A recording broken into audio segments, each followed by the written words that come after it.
Welcome to Tuff Tender, a soap opera that you love to watch. It is a soap opera kind of. I'm Rick Drayson, your host, along with my beautiful co-host, Ina Tuller. Hello, everybody. And we're here to talk about friendship today. We've done divorce, and we've done marriage, and we've done everything you can think of. But today, friendship, because friendship is a very important thing in our life, right? Absolutely. Because we are friends besides everything else, right? We are. We just took a friendly trip to San Diego. Very friendly. And it was so nice. So we want to talk about friendship and how it deals with us and the people outside of us and families and relatives and everything that goes in the ball of wax, right? So let's talk about number one. Friendship is a stronger form of interpersonal bond than association. What does that actually mean? Well, friendship gets developed. Friendship starts somewhere from association. You know, you meet someone, you don't know who they are. So it's like meet and greet. Hi, my name is. Mm-hmm. And then it goes through different stages. It gets through stages of bonding, stages of continuation, and then you get into that very close relationship that becomes to be a friendship. But isn't that based on trust? Trust is one of the first levels of the friendship. It's a relationship. It's basically not a relationship, but the friendship it's much more closer than any kind of relationship. It's a bond. Yeah. And it's built on trust and belonging. It says a World Happiness Database study showed that people with close friendships are happier. I truly believe that. Yeah. When you have close friendships, you have support. You have people around you you want to be close to. And it does make you a happier person than a person who has enemies all day. I've seen plenty of people that have enemies wherever they go. Well, you have a friend for a reason. You build friendships for a reason.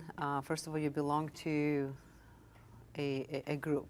Okay. Okay, you have somebody that will listen to you without judging you. Mm-hmm. You have someone to cry on a shoulder. You have someone to associate with you, help you out. You have somebody to learn from. You know, you it's an exchange of experience. Okay. You learn from friends. So when you're not alone, you're happier. And when you do it with the close friends, it will keep you maybe not always happy, but content in a lot of ways. Okay, this isn't one of the questions, it just came to me. You have friends until the weekend comes along. And you look for someone to do with on, say, a Friday night. Say you're off with your daughter and I'm home and I'm trying to think of something to do. And I'm looking for someone to go eat dinner with and try to call one of my friends. 9 times out of 10, I can't get any of my friends to do anything. The ones that are married have their wives. The ones that are single, they don't want to go out. What do you do in a case like that? I mean, you have friends, but these friends don't want to move off the couch. When I was wrestling, I went to my hometown one night. They had asked me for years, when are you going to come up here? When are you going to come up here? So I came up there, I wrestled on a Saturday night. I called 10 guys, said, come on down and watch me, it's free. And then we'll go out afterwards. Out of the 10, 2 showed up. Now these were friends from childhood. And I felt like I really was let down. Like, you really let me down. When you wanted me here, I drove an hour and a half, and then you don't even come out of your house. You know, it's very complicated and it's very complex. You know, friendship against friendship. What is friendship? Yeah. You know, are those really your friends? Or they're just associates, right. Or somebody that you know that you maybe you want to be friends with, but they're not really your friends. You don't have the same beliefs, you don't have the same routines, you don't have the same interests.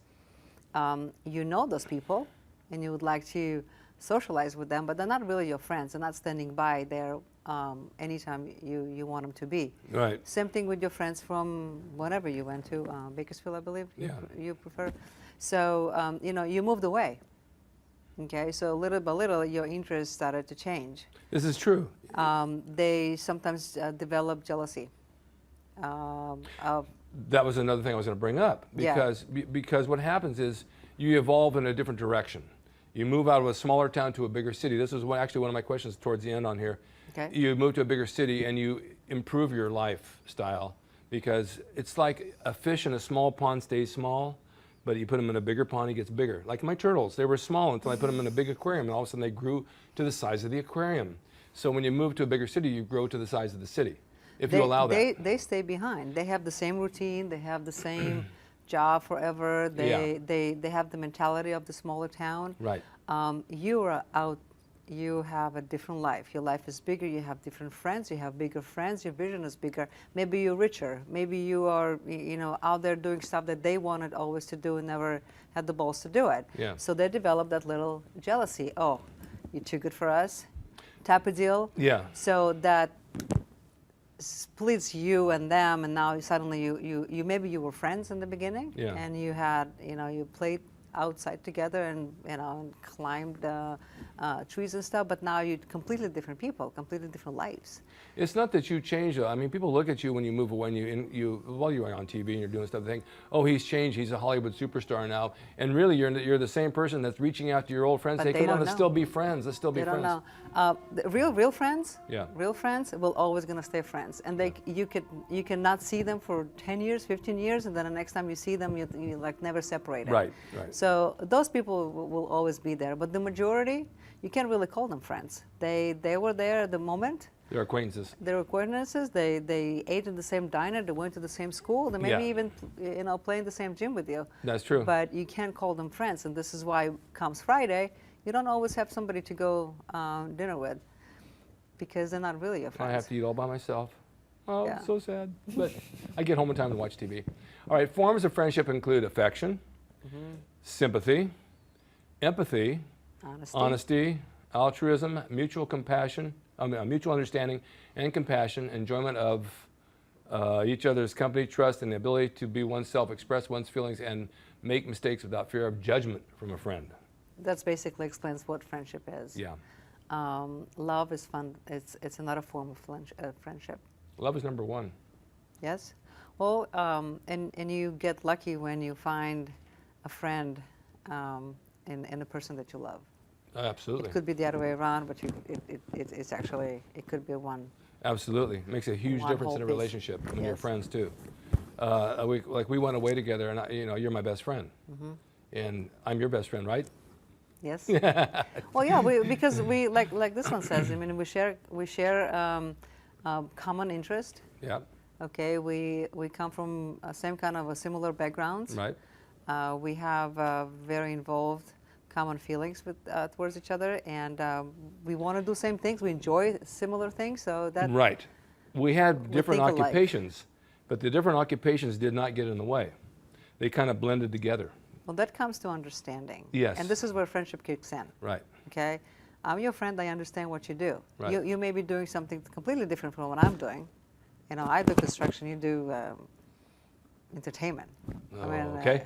Think about it, right? Yeah. But I comprehend it. I understand it. I support it. Right. Okay. By the same token, I do too.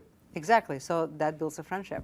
It does, because Partnership. You get a complete understanding of what each person does, and I understand your business now more than ever, as you understand mine and the pitfalls that go with it, and we support each other through the highs and lows of it, because there is always going to be a couple low spots here and there, and it's important to have that support from your friend there.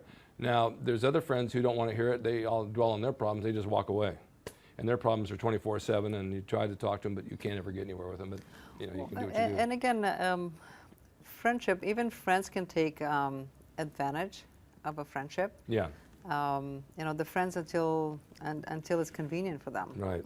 And you need to invest into friendship, like you need to invest in any relationship, any partnership, any relationship, marriage, or anything. You need to invest in friendship. It takes time, it takes commitment, and you need to be there for your friend, just the same as he was for you. Right. So a lot of friends, let's say two girls were friends, right? And then one suddenly gets a boyfriend, and then the friendship.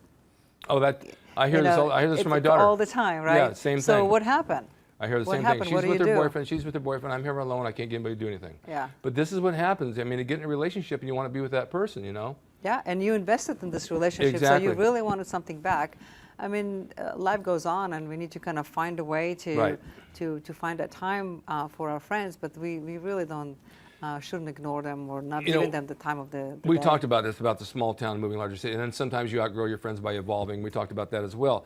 But when you do evolve, for example, if I've evolved into something, then, and I said right here, why does friends change when you move to a larger city, their attitude towards you? Because you've advanced yourself. But you want to bring them into it and show them, look, here's what I'm doing. Come be a part of this. Like when I went up to that town to wrestle, and it was a big audience, there was like 500 people. I wanted them to come watch what I do. Come down and watch. This is what I do for a living. I know what you do because I've been here with you. And now come participate in what I do and have fun, and then I'll take you guys all out to eat. But they only two, like I said, only 2 out of They're- 10 showed. They're afraid. I think They so. might be afraid. They might be afraid of experiencing something new. People don't like changes. Yeah. They're afraid of changes, and those things could be part of changes. Right. Maybe their spouses don't want them to, because they're afraid that they might find something better than what they experience in that's their very town. true. Yeah. And you know how spouses can influence each Well, other. this is not on our topic thing right now, but I'll tell you something. This has happened. You might want to get some of this. When I was starting wrestling, I had a friend that I worked out with, and I brought him down to train with me at the Olympic Auditorium for one training session for wrestling. His wife left him and moved and said, nope, I'm not going to be, I don't want you as a wrestler. He said, I only went for one training class. He had to move to San Jose to get away from me because she didn't want me around, because she thought I was influencing him to go into a profession that she didn't want him to do, which wasn't the case at all. I just took him down for the day with me. Yeah. So she was threatened by the fact that I took him away into something that she didn't understand. It could be a threat. Right. So you need to understand that. You need to kind of put yourself in their shoes. Yeah. Don't judge that. Right. Because this is what they are. This is what they know for their lives. And suddenly something new comes in town, and there's like, oops, what if? And that what if keeps them, Right. And you try to save those friendships, but you can't always do it. You just do your best, and it can be disappointing. Let's pop up number 7 there, Vincent. Just a little. I can't read that. Oh, this is one that we talked about. Can you ever be friends with your ex, or why does it have to be an all or nothing situation? We just had this conversation. Go ahead, tell me. Well, You I'm have friends with couple of one of my those? exes, but it's been 35 years since, and Yes. there's no threat of anything intervening our relationship. Yes. There's no undermining going on. I don't know. You friends, or you more like feeling a brother and a sister kind of thing? Well, It's brother and still sister friends. Kind of family, yes. Yeah, kind of family, yeah. But I mean, in a lot of instances, being friends with your ex is kind of hard because there's a jealousy factor still, especially when it's fresh. Well, it really depends. I mean, if one breaks up with another, and there's still love involved from one side, being friends with that, being friends is really difficult because one still wants to be back, Yeah. and one's, ready to move on. Right. So being friends really not going to help, Yeah. or not going to happen. Yeah. They're going to have to really detach themselves at some point and ready to move on, and then they can come back and form some sort of a friendship if it's really relevant at that point. Right. Now, as far as ex-wife, ex-husband, like I mentioned before, if you live together for 40 years, 50 years, and you kind of grew apart, but you didn't really argue about anything or didn't fight about anything, you just grew apart and you decided together mutually that it's time to move on. Well, you quit the job, you got a new employer, basically. Yeah, but You left that company and went to a new company. You did not burn the bridges. So in Right. that particular instance, yes, you can be friends. Okay. But if one still wants to be back and one still wants, the ex back, then it's not going to be a friendship. It's going to be really difficult. Yeah. There's going to be some undermining and things going on that you don't want to happen. Different agenda. So you have to recognize it. There are signs. Yeah. There are signs. If you go to. You mean like when the phone rings at 3 o'clock in the morning? When the phone rings at 3 o'clock in the morning, you get too many phone calls from your ex Yeah. for whatever reason, just because. Yeah. If you go to places and you bump into your ex, incidentally, one, twice, it's fine. But if you bump into, it's like almost every time there's an issue. Yeah. If they know too much about your daily routine and where Yeah. you're going, where you've been, what you've done, what you feel. Those are road signs. Be suspicious. Yeah. It's one-sided, definitely. Well, I totally agree with you. But now the tip of the week is you can pick your friends and you can pick your nose, but you can't pick your friend's nose. No, I mean, the tip of the week is, I don't know where to go with this because friends are friends. You make new friends all the time. I'm always making new friends. And I have old friends, and I want to be friends with my old friends as well. My new friends, they bring new things to the conversation and new conversation. My old friends still talk about, when I talk to them, how's the weather down there, and that's about it. They don't know what to talk to me about because they're not doing what I'm doing. Because you don't have mutual interests. You don't have mutual anymore. interests, that's right. But there is still a bond from childhood, so to speak. So Yeah. yeah, to a certain degree. So you keep them as friends. Keep them aware of what you're doing. Hopefully they'll come about and visit you once in a while, and not just drive by your house. They're 200 miles away and just keep on going. And your new friends, you can pick and choose who you want to be around. You pick those that have something in common that you enjoy being with. You can have friends, you can have associates or acquaintances, or Yes. But you probably want to have one soulmate at least. Do I have one? I think you do. Yeah. But a soulmate and a friend, I think it's like the ultimate. That's the ultimate. That's the ultimate. Well, thank you for watching today, Tuff and Tender, with Ina Tuller and Rick Drazen. And we'll be here next Friday, I believe, at 1 p.m. again, right? 1 p.m. And what's our topic next week? Our topic next week is jealousy. Oh, boy. So we would like to get some questions from all of you. Right.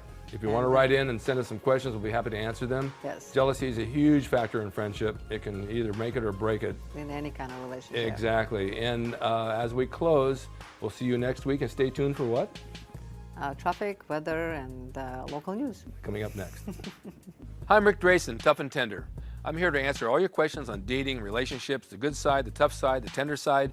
Every Friday, 1 p.m. on emPOWERme.tv. I'd love for you to subscribe. I'll be here. We'll be discussing relationships and dating and all the good, the bad, the pitfalls, and the ugly of it.